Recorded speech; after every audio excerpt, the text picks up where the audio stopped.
A reading from the book of Sirach. If you choose, you can keep the commandments. They will save you. If you trust in God, you too shall live. He has set before you fire and water. To whichever you choose, stretch forth your hand. Before man are life and death, good and evil. Whichever he chooses shall be given him. Immense is the wisdom of the Lord. He is mighty in power and all-seeing. The eyes of God are on those who fear him.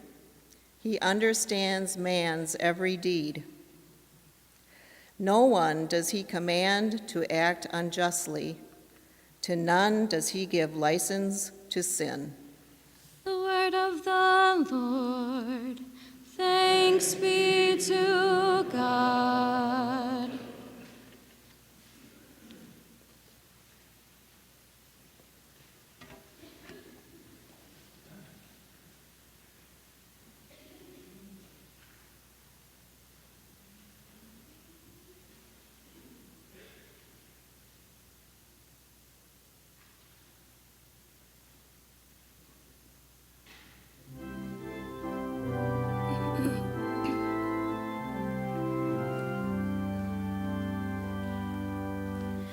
Blessed are they who follow the law of the Lord.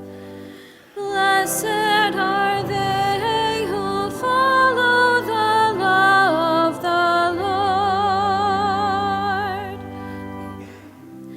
Blessed are they whose way is blameless, who walk in the law of the Lord. Blessed are they who observe his decrees, who seek him with all their hearts. Blessed are they who follow the law of the Lord. You have commanded that your precepts be diligently kept. Oh, that I might be firm in the ways of keeping your statutes. Blessed are they who follow the law of the Lord. Be good to your servant, that I may live and keep your words. Open my eyes, that I may consider the wonders of your law. Blessed are they who follow the law of the Lord. Instruct me, O Lord, in the way of your statutes, that I may exactly observe them. Give me discernment, that I may observe your law and keep it with all my heart. Blessed are they who follow the law of the Lord.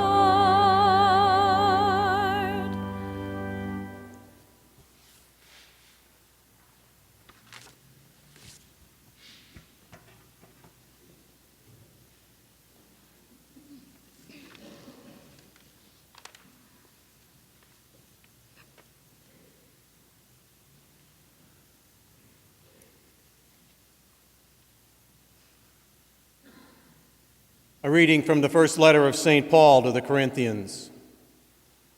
Brothers and sisters, we speak a wisdom to those who are mature, not a wisdom of this age, nor of the rulers of this age who are passing away. Rather, we speak God's wisdom, mysterious, hidden, which God predetermined before the ages for our glory. and which none of the rulers of this age knew. For if they had known it, they would not have crucified the Lord of glory. But as it is written, what eye has not seen, and ear has not heard, and what has not entered the human heart, what God has prepared for those who love him, this God has revealed to us through the Spirit. For the Spirit scrutinizes everything, even the depths of God. The word of the Lord. Thanks be to God.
Blessed are you, Father, Lord of heaven and earth.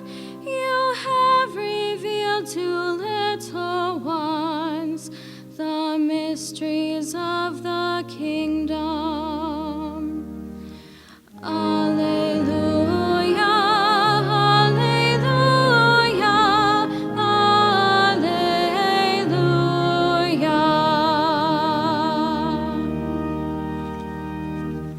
The Lord be with you. And with your spirit. A reading from the Holy Gospel according to Matthew. Glory to you, Lord. Jesus said to his disciples, "Do not think that I have come to abolish the law or the prophets. I have come not to abolish, but to fulfill. Amen, I say to you, until heaven and earth pass away, not the smallest letter or the smallest part of a letter will pass from the law until all things have taken place. Therefore, whoever breaks one of the least of these commandments and teaches others to do so will be called least in the kingdom of heaven. But whoever obeys and teaches these commandments will be called greatest in the kingdom of heaven. I tell you, unless your righteousness surpasses that of the scribes and Pharisees, you will not enter the kingdom of heaven. You have heard that it was said to your ancestors, 'You shall not kill, and whoever kills will be liable to judgment.' But I say to you, whoever is angry with brother will be liable to judgment.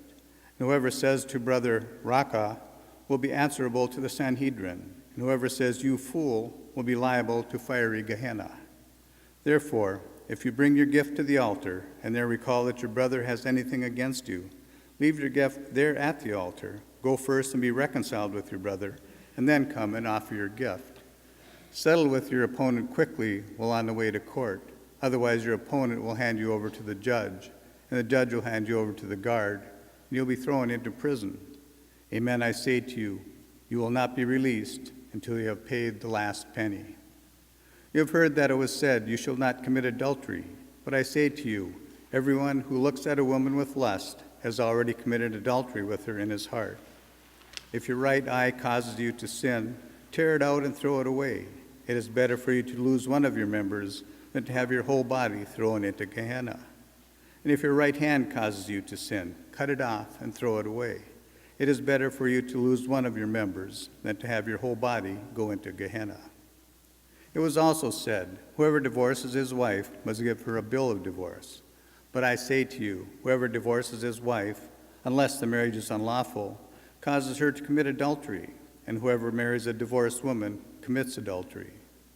Again, you have heard that it was said to your ancestors, 'Do not take a false oath, but make good to the Lord all that you vow.'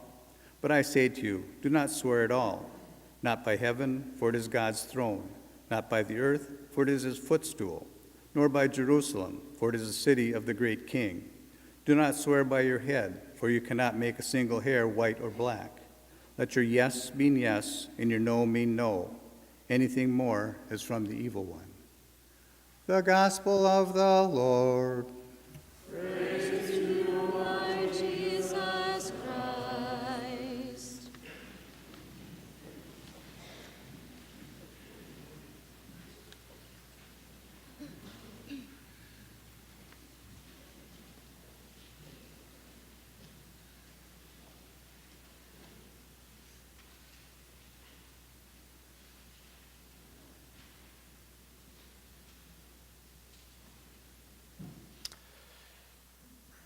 With all that, we'll be here till about 9 p.m. tonight as I make my commentary on it. We are in the midst of Jesus' great Sermon on the Mount, started 2 weekends ago, and it will continue. And now he's really getting there. He's getting to the very core. He's getting to the very center of his teaching, this somewhat radical teaching. But we're not going to focus on everything here. We're just going to focus on the law. The law that Jesus says that he has come not to abolish, but to fulfill. And what does that mean? First of all, what does it mean by the law? You remember in the Jewish world that Jesus lived in, the law could mean any one of 4 things. Number 1, it meant the 10 Commandments that Moses received on Mount Sinai. Or, number 2, it could mean the Torah, the first 5 books of the Bible. Or, number 3, it could mean the law and the prophets, which meant the entire Old Testament, as we call it. And finally, the 4th interpretation of what the law is exactly that word, interpretation. You see, the scribes took the law of God, which really is pretty broad when you think about it. Don't steal. Keep holy the Sabbath. Don't commit adultery. There's not a whole lot of detail there. It's just general statements, most of which comes from natural law, because humans can reason that these things are not good for us. We all, I hope, agree that stealing is not a good thing. It's natural. We don't need God to tell us that. We already kind of know it in our hearts that this is wrong. So these scribes, they were not only the guys who knew how to write, but they were the ones who took the law and decided to expand it and to apply it to every situation in life. And this is the law that Jesus is addressing here, because this is the world that he's living in. Let me give you a sample of what it was like to be a Jew in Jesus' day in regards to what these scribes had done and then continued to do for the next few centuries after Jesus. We know the 3rd commandment is keep holy the Sabbath. What does that mean? It meant to worship God on that special day, and you were to rest.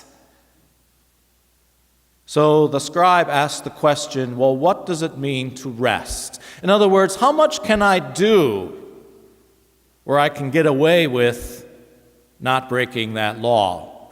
So the scribes, over the course of time and by Jesus' time, this is what it meant. Work. First of all, you are not to carry a burden.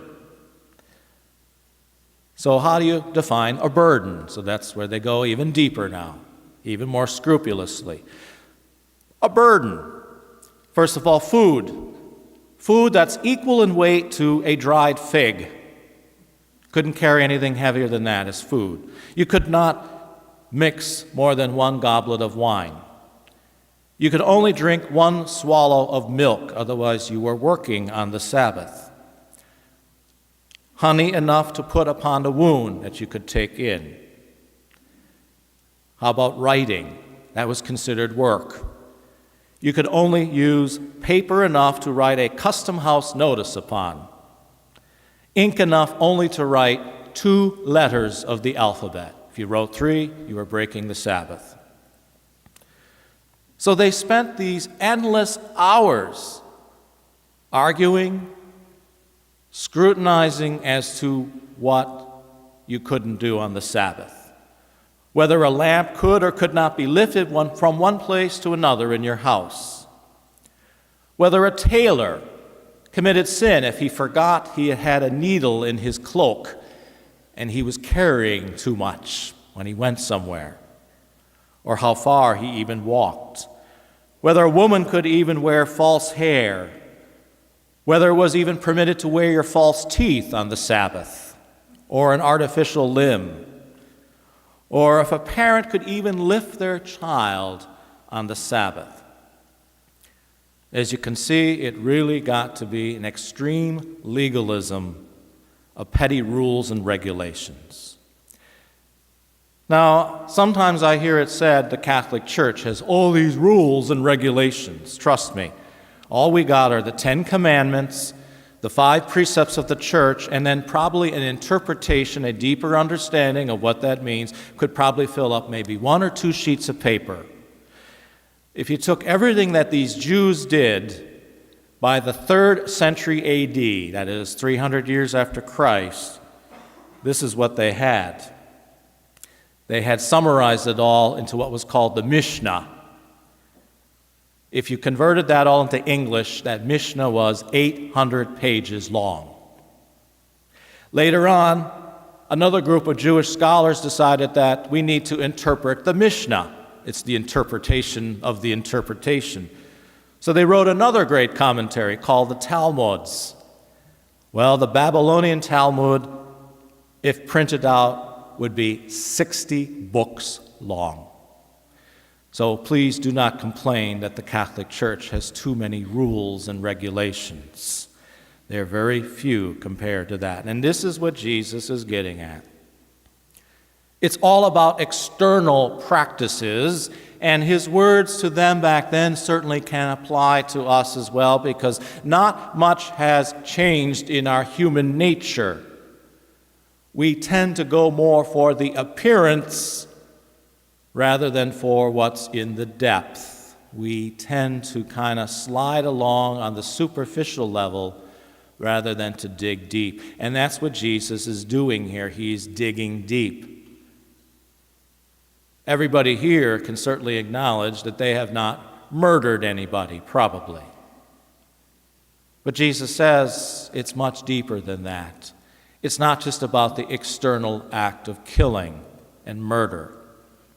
He takes it to that deeper level of anger, hatred, revenge, all those human emotions that we have bottled up within us. It's all about our attitude. And that's where the heart of it is, and that's the key word right there, is Jesus is taking it not at the surface, he's going to the heart. And all of God's law is about heart. It's all about reverence and respect. First of all, reverence to God and respect to God, the first 3 commandments. And secondly, our reverence and respect to others and ourselves, the other 7 commandments. Our problem is that we tend to do these things, these laws. Hopefully we remember the 10 commandments. I won't ask you the 5 precepts of the church, but the 10 commandments. And the question mark is why do I do them? Because it's all about intention. It's all about heart. It's what's going on deep in here, not so much about what's up here or what I look like. There's a lot of people in this world who look really well, who look like they have their act together. People who look like they go to church every Sunday and wear the nicest clothes and are always behaving on the surface. And then suddenly we find out there was a very dark side to that person's life.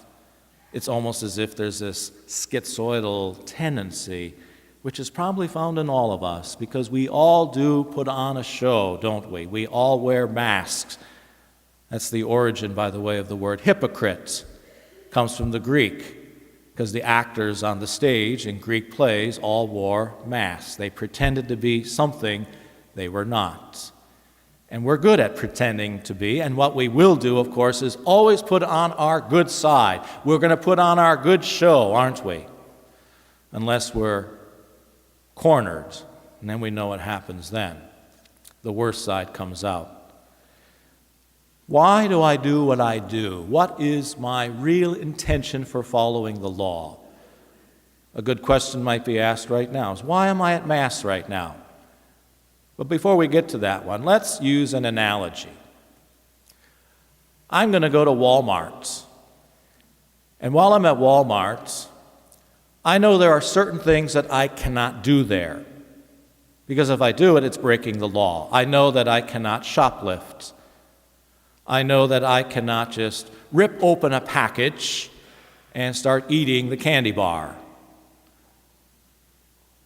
And the reason why I don't do that is because I know, first of all, I know there's security cameras everywhere watching me, so I'm not going to get away with it. And even if I was foolish enough to do it, I'm going to get caught, and then I will be probably submitted to public humiliation. So I behave myself in Walmart, right? Now let's change the scenario. Remember, Walmart is a big, giant corporation. I have no idea who owns Walmart, who the managers are there, or anything else. All I know, it's this big store that I can go to. And I follow the rules because I know if I don't, I know what could happen. But let's change the whole environment now. Instead of going to Walmart, and you won't find any of these stores anymore, I decide to go to Ike Godsey's general little mercantile store. You know, the mom and pop corner grocery store. I know Ike Godsey. I know his wife. I know his children. I know where he goes to church. I know everything about him, and I think he's a wonderful person. And we have a wonderful relationship with each other. I would never even think about going into his store and vandalizing it, shoplifting, cheating him, because I'm in a relationship with him. I love him and his family knows me, and they love me. I respect him. And that's why I follow the law there. It's not because it's the law, it's because there's a relationship there. You see what I'm getting at? If we don't have the relationship with God, then we're going to be following the law out of obligation. Am I here tonight because if I don't go to Mass, I'm afraid I'll go to hell? It's a mortal sin if I miss Mass. Or am I here because I'm in a relationship with Jesus? I love Jesus dearly, and I know He will miss me if I'm not here. And I know that His mystical body, the church, gathers here as well. And I want to be with them because they're all part of His body of Christ. You see the difference? And that's what Jesus is talking about in our attitude of the law. And we're all at different levels when it comes to that, certainly, because we're all on different levels in our lives, in our spiritual journey. But Jesus is always gently prodding us on. He's very gently saying, you got to give a little bit more of yourself now. It's time to move on, to move off the plateau. And we need to be scrutinizing constantly our attitudes as to why we do things. And hopefully, that's why St. Paul tells us that when we become part of Christ, we are free of the law. We still have to follow the law, but we're free of it. You see how that works? We're free of it because it's no longer I do it out of obligation, because of fear, of punishment. I do it because of love, because I'm in the greatest relationship there is, the relationship with my Lord. And There's nothing more than I want than to be right here, right now, in this holy place, to be with him and with his holy people, even though we're all sinners. But we're here because we need him, and we encounter him here.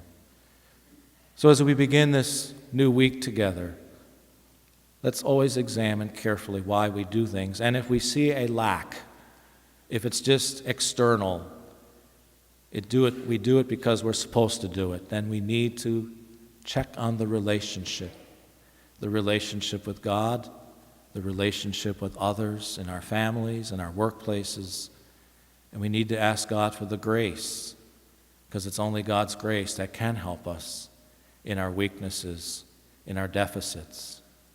So as we continue to ponder these wonderful words, these challenging words of Jesus, it's not unattainable. Jesus sets this as the blueprint. You have to follow the blueprint. It's the only way it works.